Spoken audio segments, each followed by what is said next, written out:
presentarles al profesor Dr. Santiago Milkush, quien es catedrático de Derecho Penal en la Universidad de Barcelona, director del Departamento de Derecho Penal y Ciencias Penales de la misma universidad y el decano de la Facultad de Derecho de la misma universidad.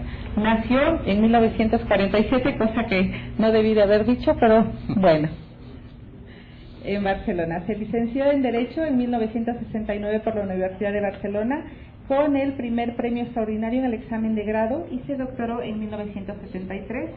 Tras haber sido profesor ayudante de Derecho Penal desde 1969 en las universidades de Valencia y Barcelona, y haber realizado una estancia de investigación de 2 años en Friburgo de Brisgovia, Múnich y Augsburgo, Alemania. Ingresó por oposición en el Cuerpo Nacional de Profesores Adjuntos de la Universidad en 1974, en el de Profesores Agregados de Universidad en 1976 y en el de Catedráticos de Universidad en 1981. Ha sido director del Departamento de Derecho Penal de la Universidad Autónoma de Barcelona de 1976 a 1982. Director del Instituto de Criminología de la Universidad de Barcelona. ¿Sí, verdad? Sí. De 1984 a 1987, dije. Director del Departamento de Derecho Penal y Ciencias Penales de la Universidad de Barcelona de 1987 a 1992 y actualmente desde el 2001, y decano de la Facultad de Derecho de 1992 a 1995. Ha publicado varios libros de Derecho Penal, entre los que destacan Introducción a las bases de Derecho Penal, Función de la pena y teoría del delito en el Estado Social y Democrático de Derecho, El Derecho Penal en el Estado Social y Democrático de Derecho, y Derecho Penal Parte General, que por cierto está ya actualmente en su 7ª edición. Cuenta además con abundantes publicaciones de Derecho Penal en revistas especializadas españolas y extranjeras. Ha pronunciado conferencias en Alemania, Argentina, Austria, Bolivia, Brasil, Chile, Colombia, España, Francia, Honduras, Italia, México, Nicaragua, Paraguay, Perú, Portugal, Puerto Rico, Suiza, Venezuela y otros más. Y ha sido profesor invitado en la Universidad de Puerto Rico durante 2 semestres, del 96 hasta el 97. Desde 1979 ha organizado o coorganizado más de una decena de seminarios hispano-alemanes de Derecho Penal. Cada año dirige los programas de doctorado del Departamento de Derecho Penal y Ciencias Penales de la Universidad de Barcelona y los másteres de especialización en Derecho Penal de dicha universidad desde 1997 a 1998, conjuntamente con la Universidad Pompeu Fabra de Barcelona. Podríamos estar toda la tarde enumerando todas las publicaciones y artículos del doctor, pero yo creo que preferimos escucharlo. Él ha venido en todas las ediciones de este máster y siempre lo ha hecho.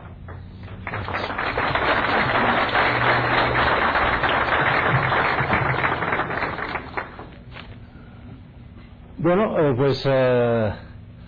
muchas gracias por haberme invitado y darme la ocasión de dirigirme a un público distinguido como el constituido por ustedes.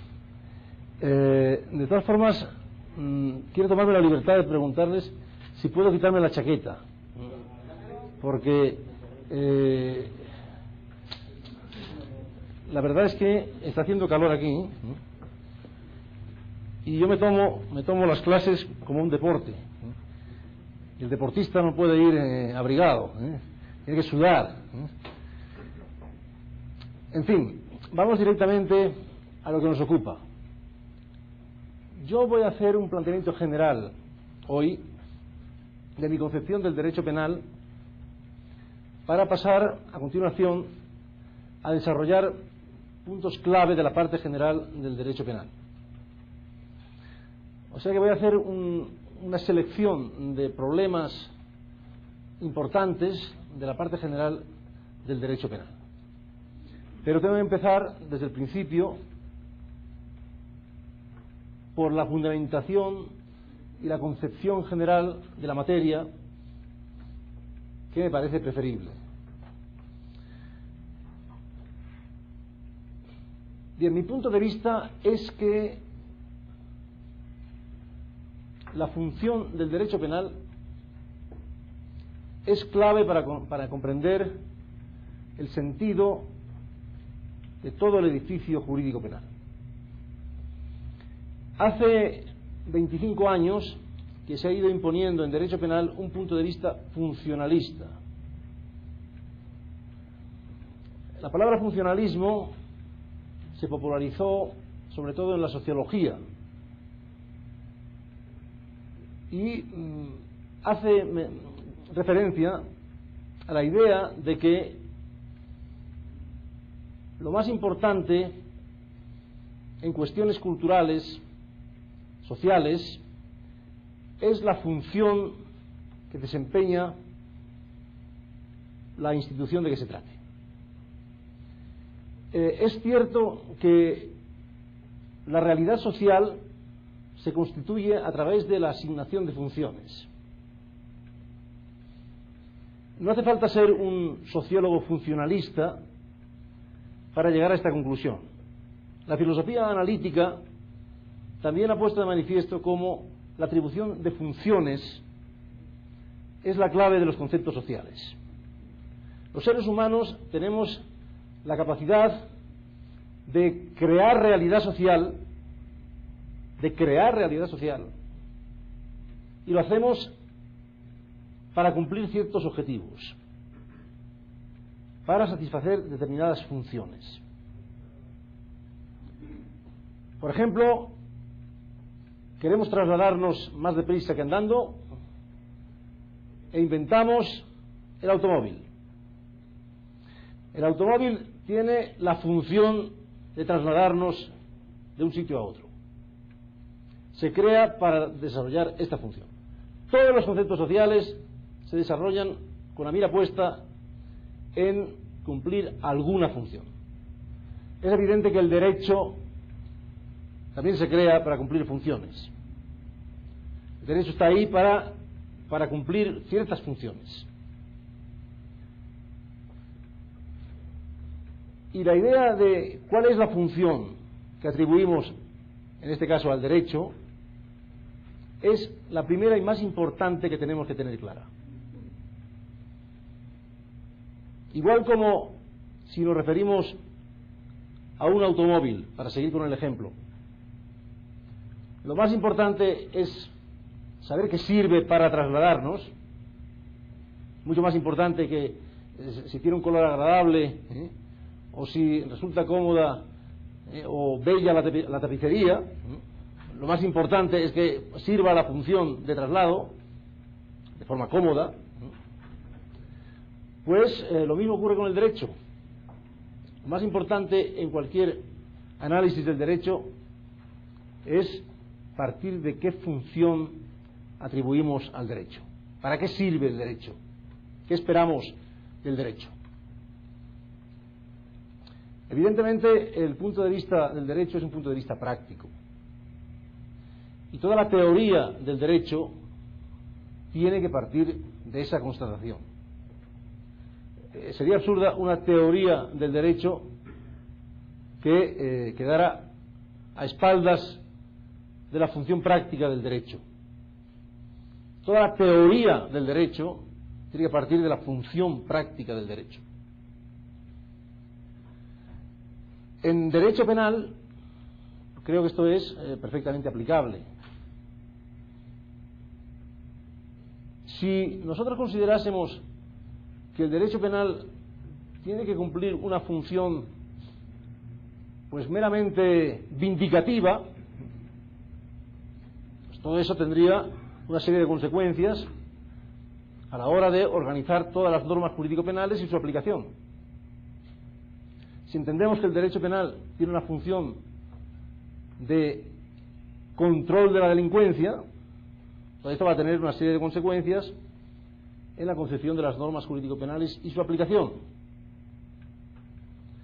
Si entendemos que esa función de control de la delincuencia no tiene por qué retroceder ante garantías individuales,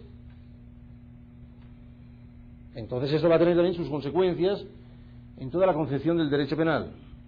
Si en cambio pensamos que el derecho penal sirve para controlar la delincuencia, pero al mismo tiempo también de una forma segura, con seguridad jurídica para el ciudadano, esto va a tener también una serie de consecuencias. Ustedes saben perfectamente que en materia de función del derecho penal ha habido y hay distintos puntos de vista. Si repasamos las teorías que se han formulado sobre los fines de la pena, veremos cómo ha habido concepciones retribucionistas, fundamentadas de una u otra manera, ha habido concepciones prevencionistas, sea de carácter preventivo especial, sean de carácter preventivo general, y dentro de la prevención general y de la prevención especial también hay distintas orientaciones, poniendo unas más el énfasis en la intimidación, otras en la resocialización o la internalización de valores. O sea que hay todo un conjunto de visiones acerca de la función que corresponde al derecho penal. Bueno, entonces creo que lo primero que tenemos que hacer es reflexionar sobre esta cuestión y llegar a alguna conclusión respecto a la misma. ¿Qué función o funciones nos parece que tiene que cumplir el derecho penal? Esa es la primera pregunta que a mí me parece que hay que efectuar. Y esta cuestión creo que condicionará todo el edificio, como decía al principio, del derecho penal.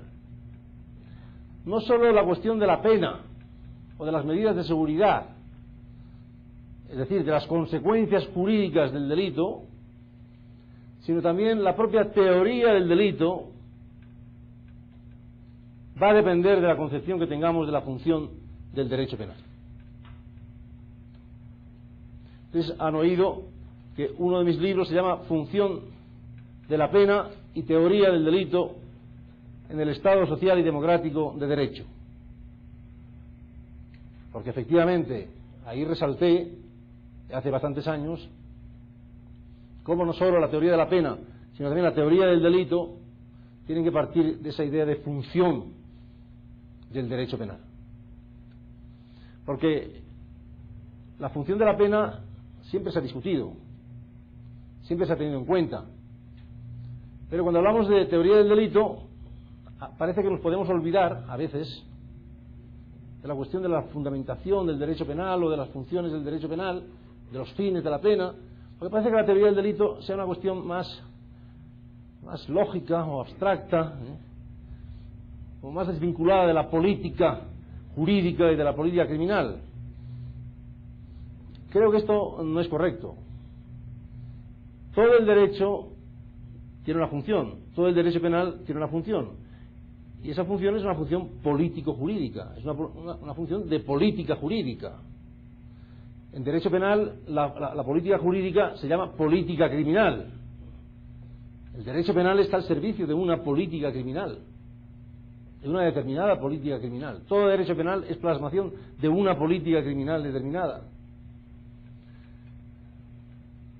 Pero esto es tan importante respecto a la cuestión de las penas y las medidas de seguridad y de su aplicación, como respecto a la cuestión de la teoría del delito. Toda la teoría del delito también responde a una serie de principios de política criminal. Y tienen que ser los mismos principios de la teoría de la pena los que estén también en la base de la teoría del delito. Todo esto lo voy a ir explicando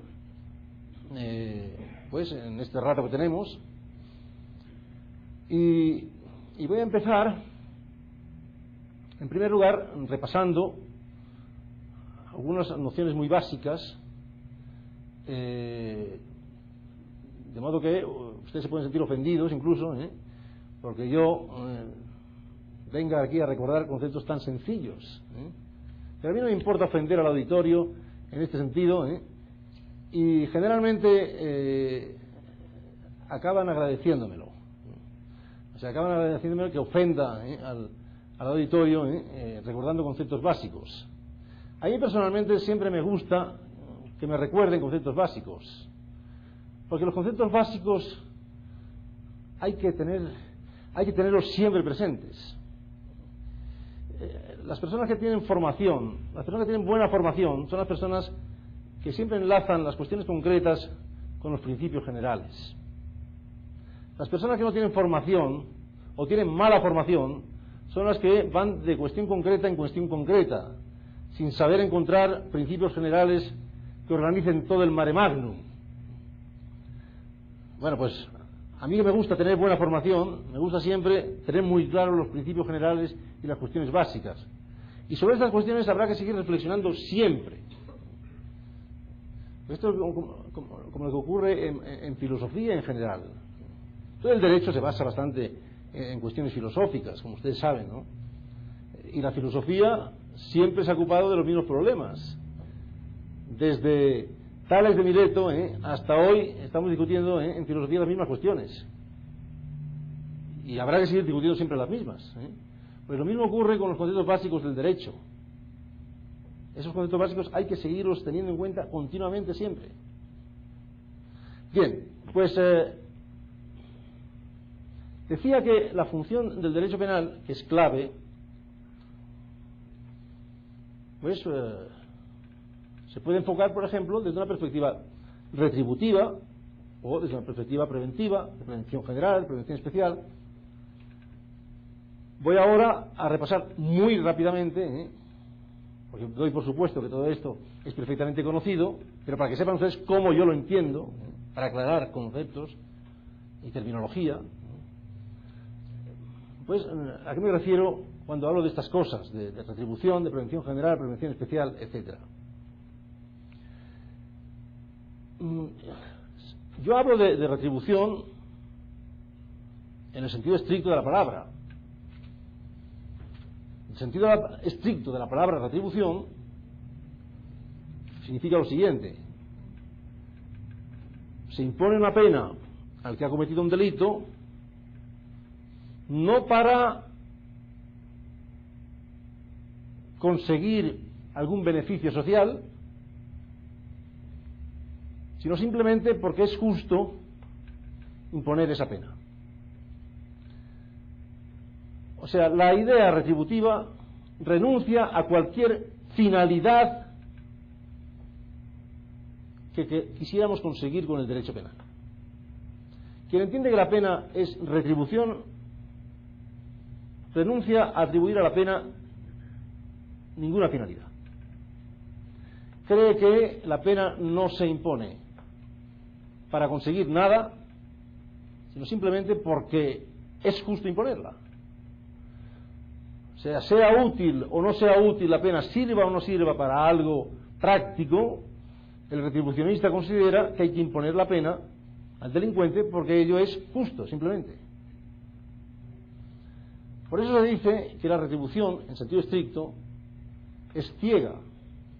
Es ciega porque no mira al futuro, ni busca ningún objetivo. Que la retribución, se dice también, está libre de fines, no tiene ningún fin. La retribución mira realmente solo al pasado. La retribución mira al pasado.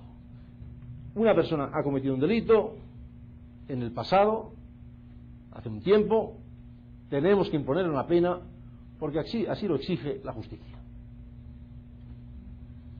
La idea de justicia es la idea que está detrás de la concepción retributiva. En un sentido tan estricto, no ha habido ninguna legislación que haya concebido las penas. Porque el legislador siempre tiene en cuenta la necesidad de cumplir objetivos prácticos. Y una concepción tan cerrada a cualquier función práctica, que piensa solo en la idea de justicia y nada más, en realidad no se ha impuesto en ninguna legislación. Sí se ha defendido en la teoría. Por ejemplo, en una versión relativamente actual, porque ya está dentro del marco del derecho penal contemporáneo, que arranca de la Ilustración del siglo XVIII, pero digo, ya en este marco, el principal defensor de la idea de la retribución fue Kant, el filósofo alemán Kant, que enlazó la teoría de la retribución con su concepción de la moral y su concepción del imperativo categórico. Kant consideraba que la actuación moral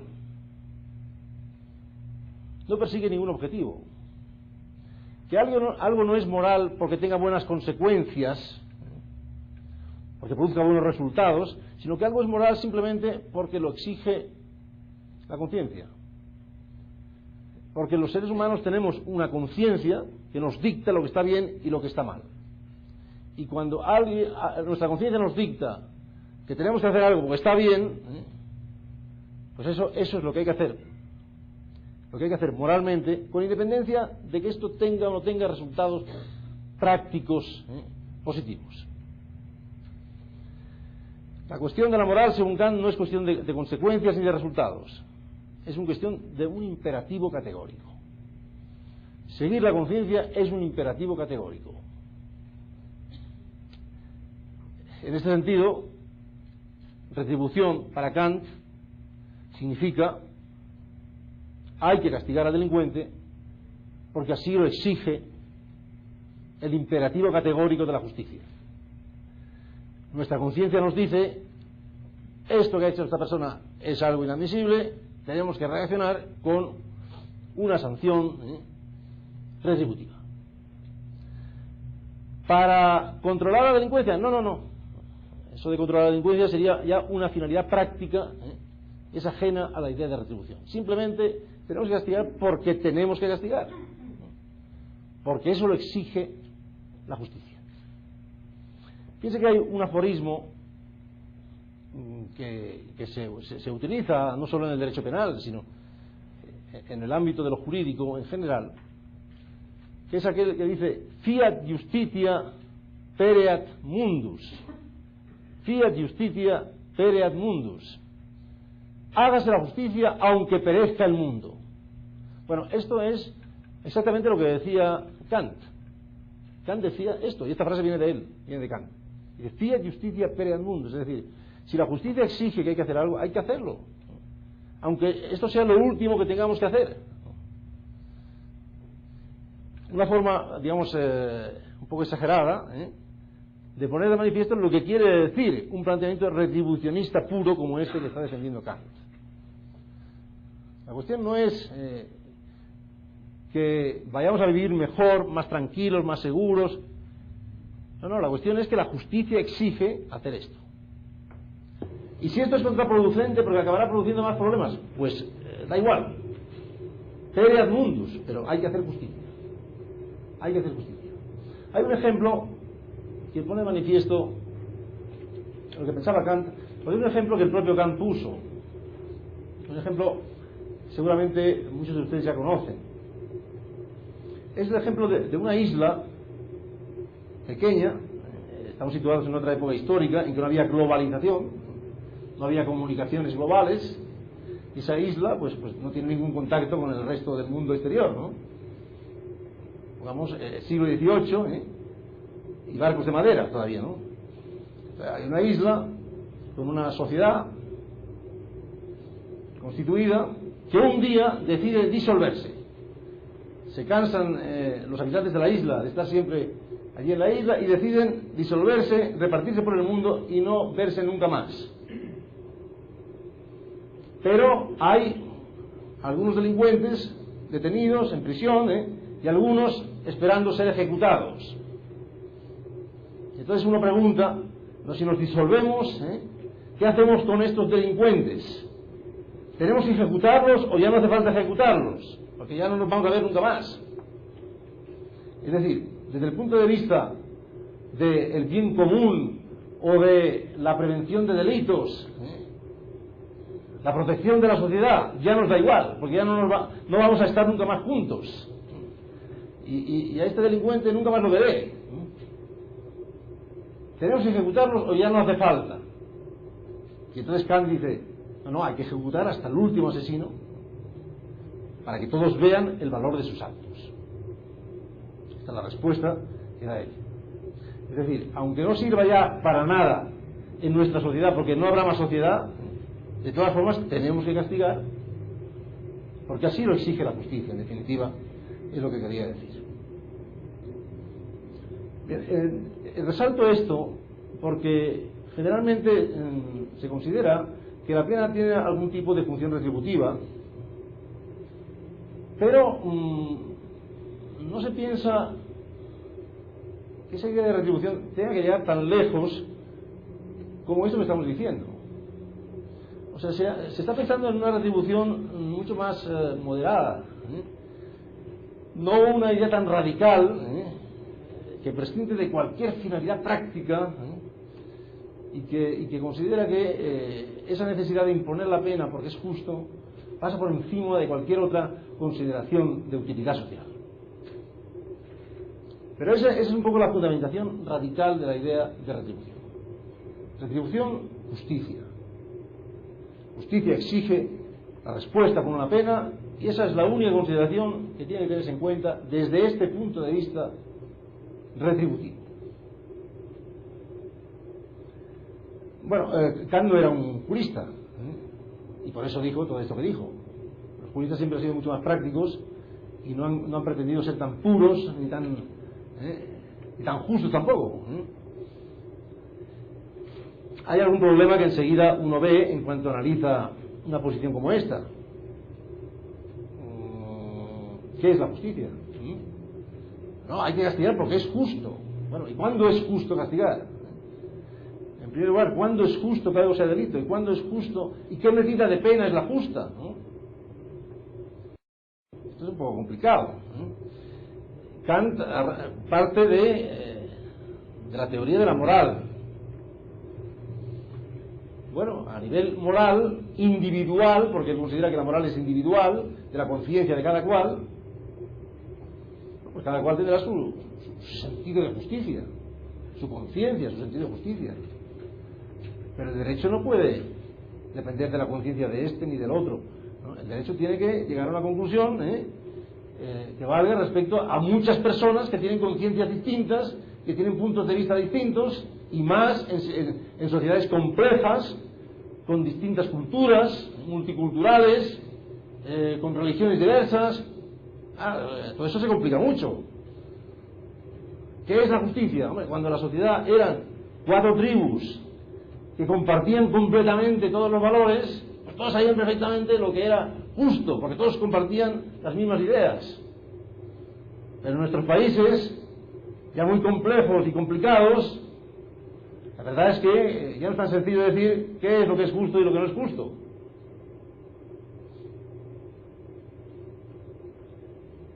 Fíjense que hablamos de delincuentes por convicción.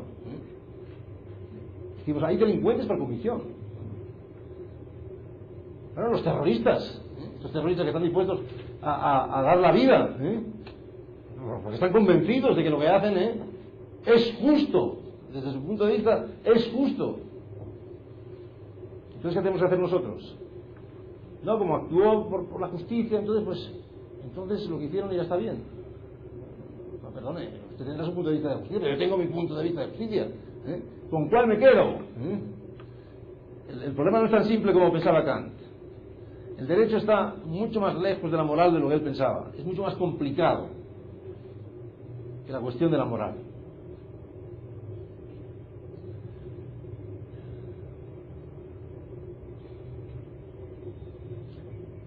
Bien,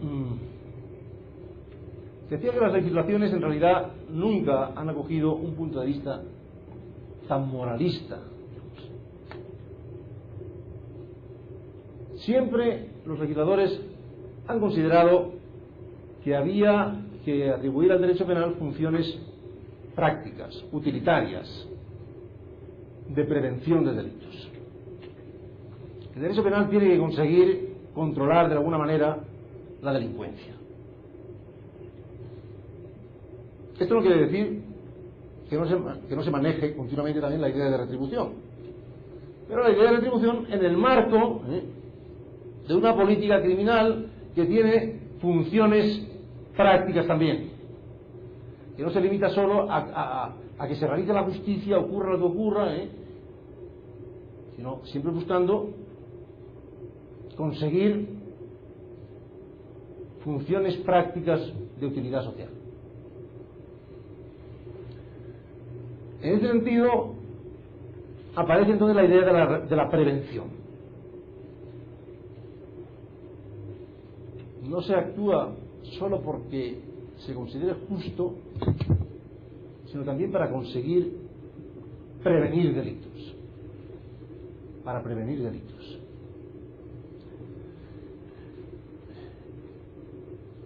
Pero hay dos enfoques de la prevención, que ustedes saben perfectamente, que son la prevención general y la prevención especial. Los dos enfoques se han mezclado generalmente junto con la prevención, y junto con la retribución. Generalmente, pues, pensamos que las penas tienen alguna función retributiva, pero que también tienen una función de prevención general, una función de prevención especial, un poco de todo, digamos. La prevención general del derecho penal tiene que ser a través de la ley. ¿Y cómo? Pues muy sencillo. La ley tipifica las conductas delictivas y le señala penas. De esta forma lo que está haciendo es mandando un mensaje intimidatorio. Está diciendo: no maten, porque si matan tendrán esta pena. No roben, porque si roban tendrán esta pena. Es decir, la ley tiene una función de intimidación. Estoy refiriendo a la ley penal. La ley penal tiene una función de intimidación, pues señalando las penas correspondientes a los delitos que consideremos que tenemos que tratar de evitar. Por eso la teoría de Feuerbach se llama la teoría de la intimidación. La teoría de la intimidación. Pero fíjense ustedes que aunque la palabra intimidación suena bastante antipática, el contexto de la teoría de Feuerbach es un contexto ilustrado, de principio de legalidad, que es la ley la que para crear seguridad jurídica tiene que dejar claro cuáles son los delitos, cuáles son las penas. Fue precisamente Feuerbach el que acuñó el conocido aforismo nullum crimen, nulla pena sine lege. El aforismo es de Feuerbach, es de principios del siglo XIX. Siempre les digo a mis alumnos, no piensen ustedes que esto, porque está en latín, viene de derecho romano, porque en Roma no tenían principio de legalidad. Roma era una potencia militar que no tenía nada que ver con los principios ilustrados. Entonces, nullum crimen, nulla pena sine lege, este es un principio ilustrado que se formula a principios del siglo XIX. No hay delito, no hay pena sin ley. Con lo cual vemos cómo esa función de prevención general tiene dos caras en esta formulación. Una cara de intimidación, pero también una cara de ofrecer seguridad jurídica.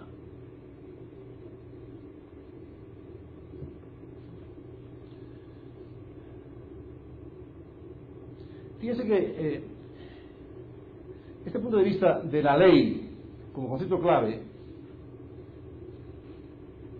pues aconsejaba centrarse en el aspecto de prevención general. ¿Por qué la ley es general? La ley se dirige a todos. Fíjense que uno de los puntos claves de la Ilustración era acabar con los privilegios y hacer leyes generales que valiesen para todos. Entonces, principio de legalidad, ley y prevención general tienen una relación evidente. Sin embargo, en la última parte del siglo XIX se abrió camino otro punto de vista, que fue el de la prevención especial. Siempre he dicho que las penas han tenido de alguna manera la pretensión de tener una función de prevención especial también, pero digo que la teorización de la prevención especial como función clave del derecho penal no se efectúa realmente hasta la última parte del siglo XIX. Ustedes saben que hacia 1870 se inicia la llamada Escuela Positiva Italiana, con Lombroso, y después Ferri, Garofalo, etc. Toda esta Escuela Positiva Italiana considera que la función clave que tenemos que desarrollar frente a la delincuencia es la de prevención especial. Ustedes saben también perfectamente que esta Escuela Positiva Italiana se enmarca en el momento histórico de desarrollo de la ciencia en el siglo XIX. En el siglo XIX las ciencias tuvieron un desarrollo espectacular que nunca habían tenido.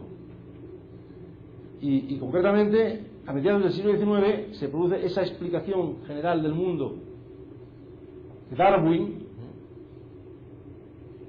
que está en la base de toda la escuela positiva italiana. Lombroso parte un poco de la idea de Darwin y de esa teoría de la evolución. Porque, como ustedes saben, en la ciencia, en la medicina, por ejemplo, Lombroso era médico, trata de aislar determinado problema para poderlo resolver. Tratar de aislar el problema. Porque si no aislamos es imposible analizar científicamente todo a la vez. Y en medicina, como decíamos, eso queda bastante claro. Por ejemplo, la lucha contra las enfermedades infecciosas, pues empezó a tener éxito a partir del momento en que se pudo aislar determinados bacilos, determinados virus, para poder después encontrar la vacuna o los antibióticos después para luchar contra esos. Pero lo primero es aislar cuál es el bacilo, cuál es el virus que está produciendo todo esto.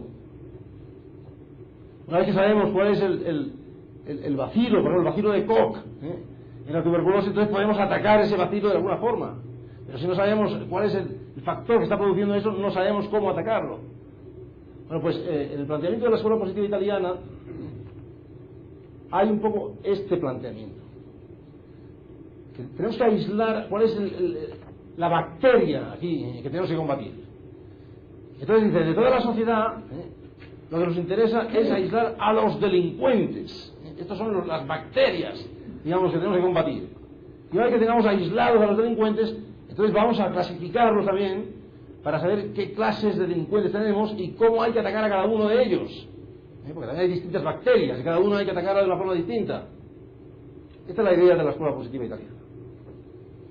Un planteamiento científico que trata de aislar a los delincuentes, clasificarlos para atacar a cada uno de ellos de la forma adecuada.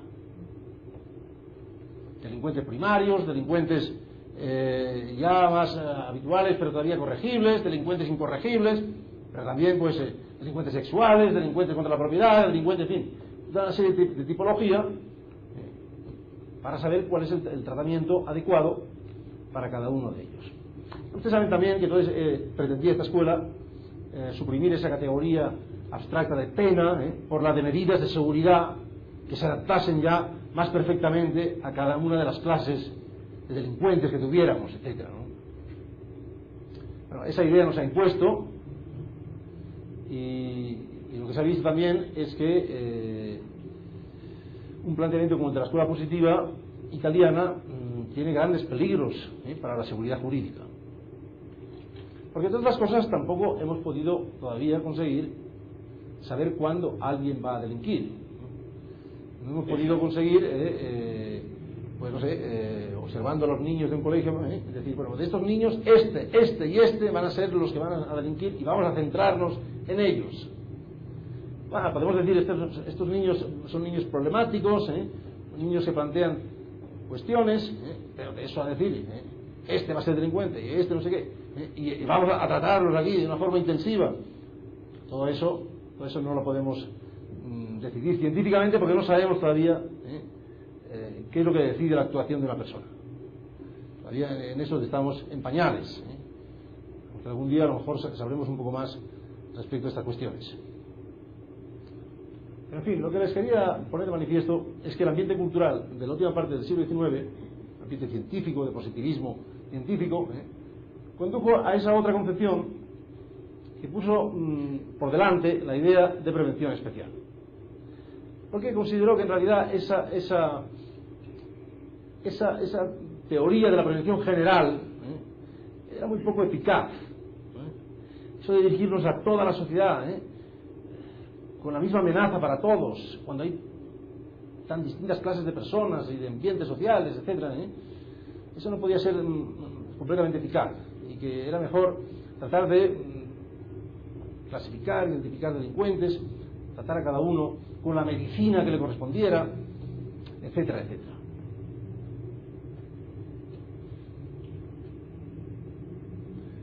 Bueno, después también quiero señalar que tanto dentro de la prevención general como dentro de la prevención especial se ha hecho referencia a dos aspectos distintos. Antes lo he dicho de pasada. Intimidación. Efectivamente, la intimidación es clave en el concepto de prevención general a que aludíamos.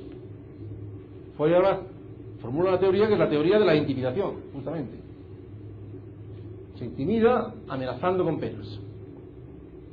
Bueno, pero en la prevención especial también se utiliza la idea de intimidación, porque tratamos de que ese delincuente no vuelva a delinquir a través del escarmiento. Bueno, que sufra una pena para que sepa lo que cuesta lo que ha hecho, y para que de esta forma se acuerde y no vuelva otra. Es decir, la idea de intimidación también la podemos referir al delincuente concreto. Podemos tratar de intimidar a los posibles delincuentes en general, pero también podemos tratar de intimidar al delincuente concreto, para que no vuelva a escarmiente, ¿no? Y no vuelva a delinquir. Pero tanto en la prevención general como en la prevención especial podemos adoptar otro punto de vista, otra vía. Esto es lo que ha dado lugar a, en la prevención especial, la línea de la resocialización,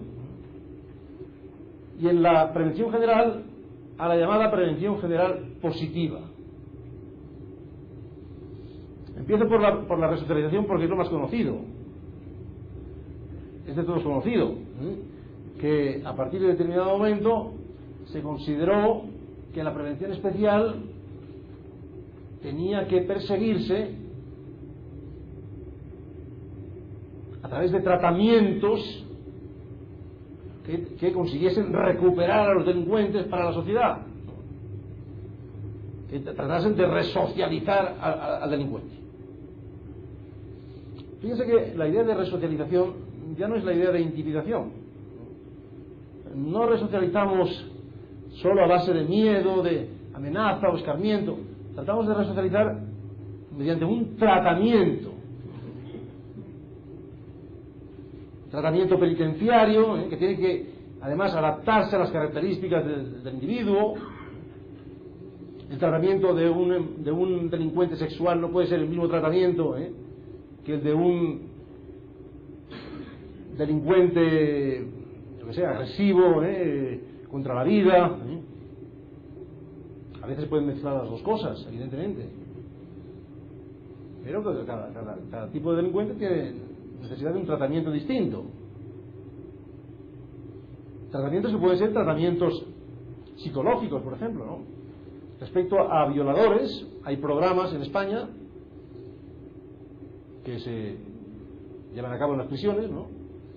Entonces, hay unos psicólogos que reúnen a los violadores que acepten los tratamientos, para ayudarles a superar ese problema que tienen, esa tendencia a violar, a abusar sexualmente de otras personas, ¿no? Pero hay una terapia, puede ser terapia de grupo, puede ser técnicas psicológicas, en fin. Este tipo de tratamiento no tiene nada que ver con el tratamiento que podamos realizar para resocializar pues a delincuentes contra la propiedad que carecen de estudios, de formación. Tal vez sea preferible educar, formar a estas personas que son analfabetas o que no tienen preparación, para poder ayudarlos a desarrollar un trabajo honrado. En cualquier caso, la resocialización no tiene por qué pasar por la intimidación. Hay otras vías, tratamientos diversos, adecuados, que tratan de modificar las actitudes y por lo tanto también en alguna medida internalizar determinados valores, introyectar pues una mentalidad de respeto a las normas, cosas de este tipo, ¿no? Todo esto también se está aplicando actualmente a la idea de prevención general. Y entonces es cuando hablamos de prevención general positiva. La prevención general a través de la intimidación, la prevención general como intimidación, hoy se llama prevención general negativa y se distingue de la prevención general positiva. La prevención general positiva trata de inculcar en la sociedad el respeto a la ley. Si queremos que no se delinca, si queremos que no surjan delincuentes en la sociedad, podemos tratar de disuadir a través de la intimidación, de la amenaza de la pena, etcétera, pero también podemos tratar de inculcar en la sociedad, de educar a la sociedad de tal manera que formemos la conciencia jurídica de los ciudadanos. En realidad, si tuviésemos éxito en esta segunda línea, verdaderamente seríamos más eficaces, porque la amenaza de la pena siempre es relativa. Es relativa porque no hay un policía detrás de cada delincuente. Es decir, que el delincuente siempre puede esperar que no va a ser descubierto, que sí, que aunque me amenacen con pena, sí, pero si no me descubren, entonces se puede escapar a esa intimidación, ¿no? A esa amenaza.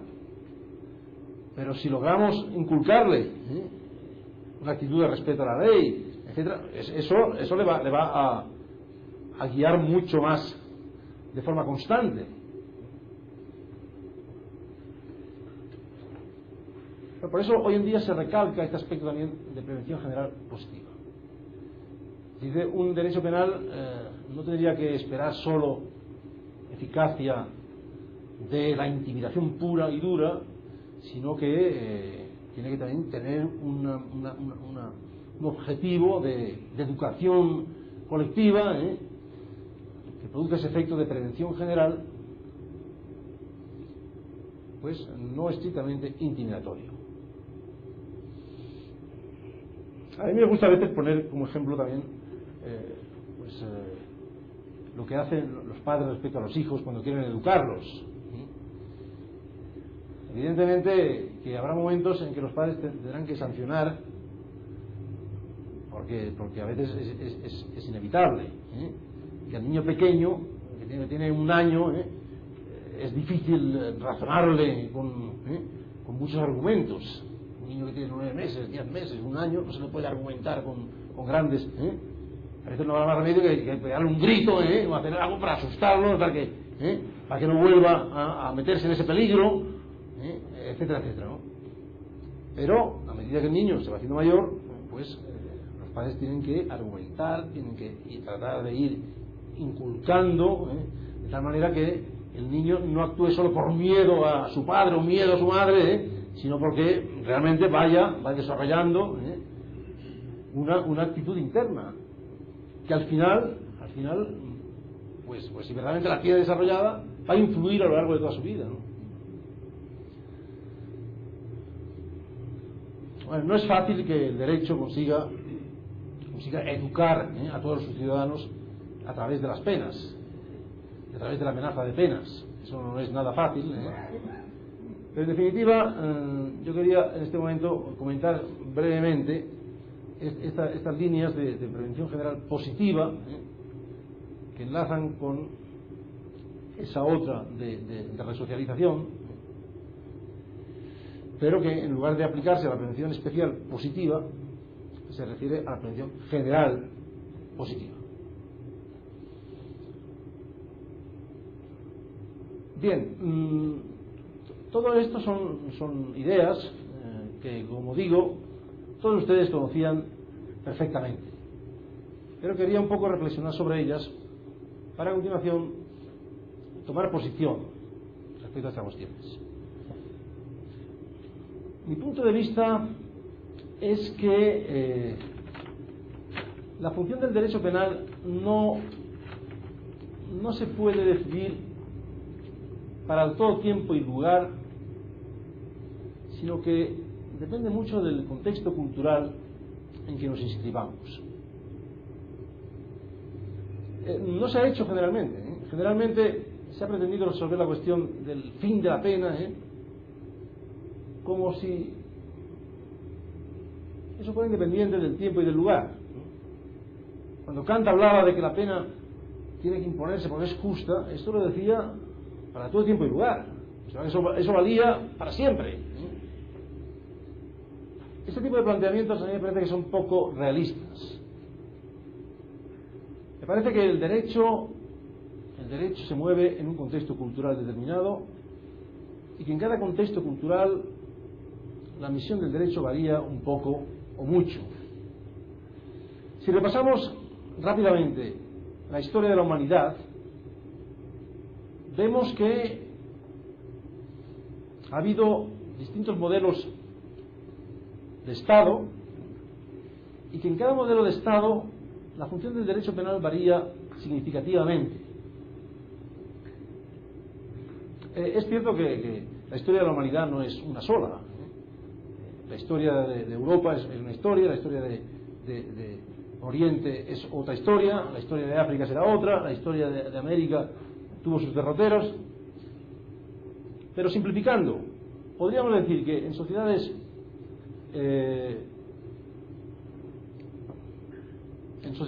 un poco desarrolladas,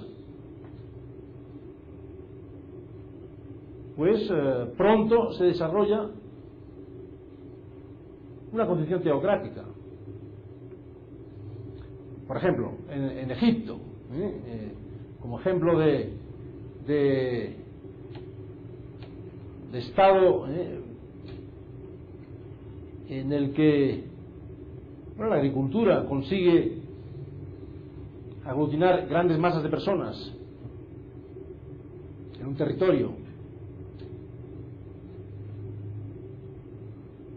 lo que se llama un despotismo hidráulico, los despotismos hidráulicos, que son un poco las primeras consecuencias de la agricultura, Mesopotamia, en Egipto, etc.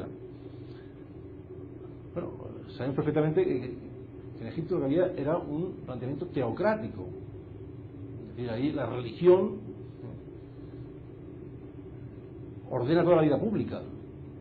Y la concepción del Estado es la de un Estado perfectamente identificado con una religión. Bueno, en esos estados teocráticos me parece que las penas, las sanciones penales, tienen algo que ver con la religión. Son sanciones que adoptan la función que en general se otorga a las sanciones que Dios impondrá.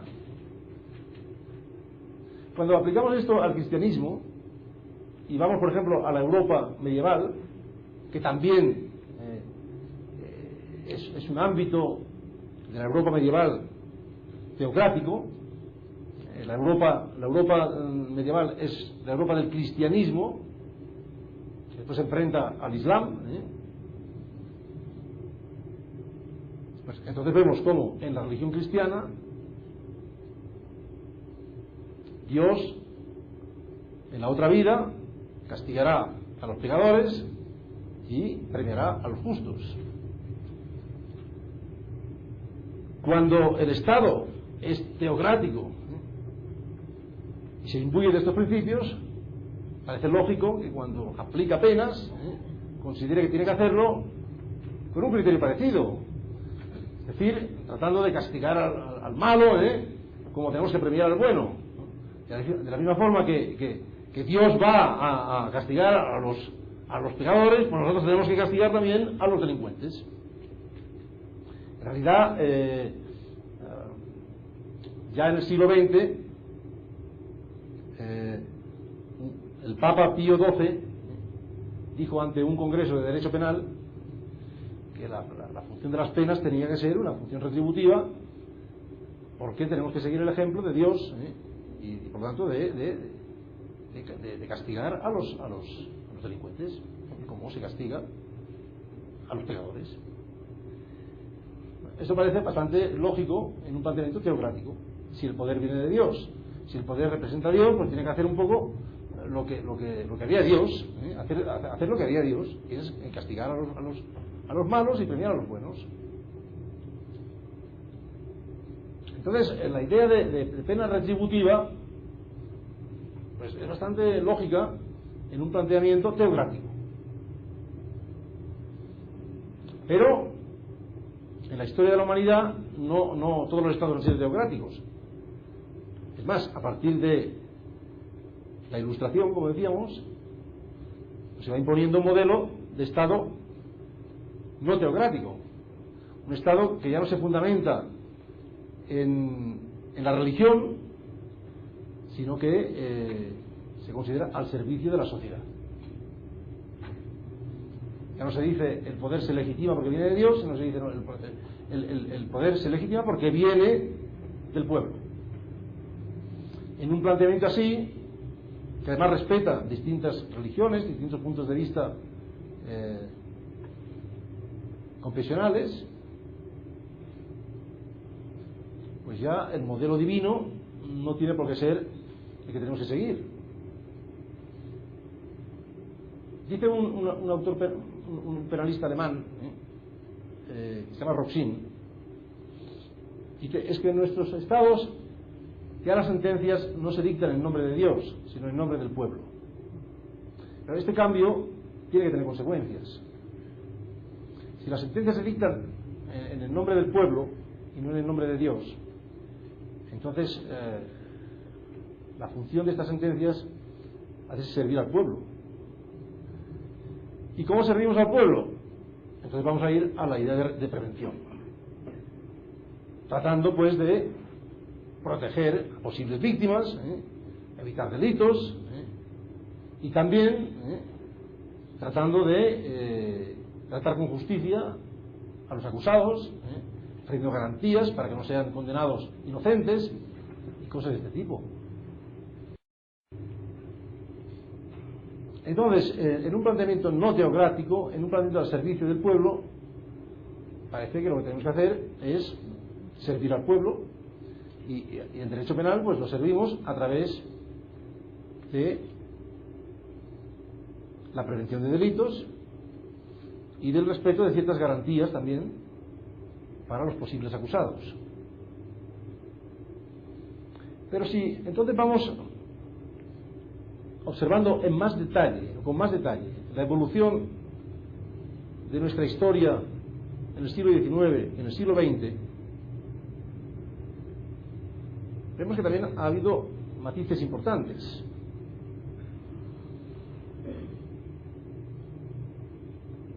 En Europa, en el siglo XIX,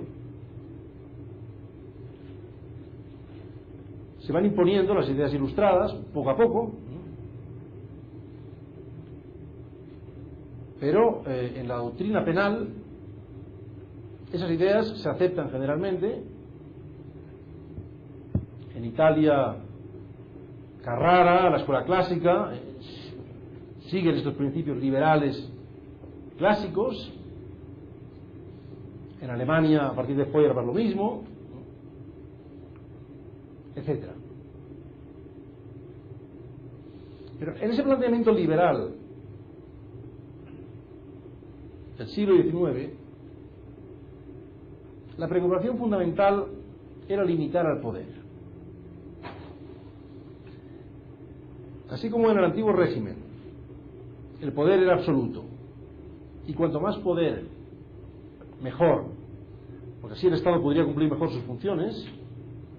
En cambio, a partir de las ideas ilustradas, la preocupación pasa a ser la contraria, pasa a ser la de limitar al poder. Se considera que el ciudadano tiene que tener unos derechos frente al Estado y por lo tanto que hemos de tratar de limitar el campo que el Estado tiene que respetarle al ciudadano.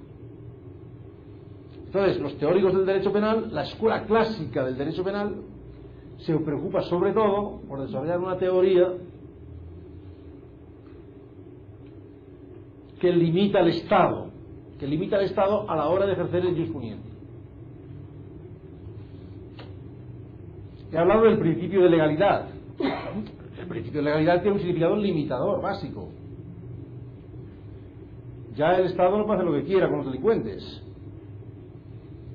Tienen que ser las leyes aprobadas en los parlamentos por representantes del pueblo las que decidan cuáles van a ser los delitos, cuáles van a ser las penas, y los jueces tienen que aplicar la ley.